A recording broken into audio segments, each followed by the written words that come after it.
Today, I'm going to talk about the issue of deconstruction. Why does it take some of us longer than others to leave the church? So, deconstruction is a process, and that process is different from everyone. And there are variables that help to determine how long the process will take.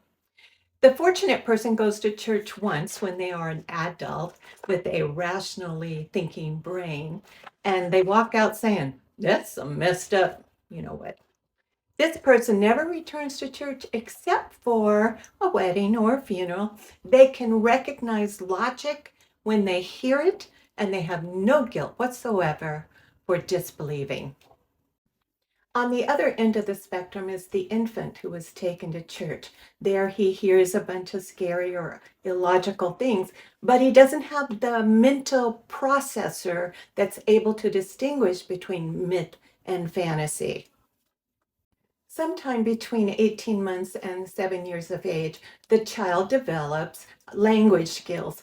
They start to realize that the word they say represents something concrete. Now, as they move through this stage, they can think happy, funny, scary thoughts.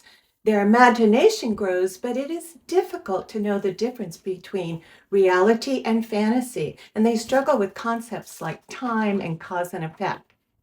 As they grow, their ability to think logically increases. However, most children still want to please their parents. That need to please, plus the scary things they've heard, effectively creates a condition called the Stockholm Syndrome.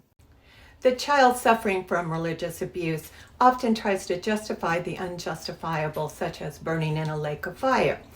And depending upon the age of the child when first indoctrinated, the degree of fundamentalism yelled at the kid, the level of abuse at home, even the personality of the child, this person may well take decades to fully relieve themselves of the fear. All of these conditions were present in my formative years. I left the church in my 30s, but didn't fully escape the fear until my 50s. If you are on your road to deconstruction, be kind to yourself. Your journey will take as long as it's going to take. And don't be ashamed if you do what I call backsliding into church.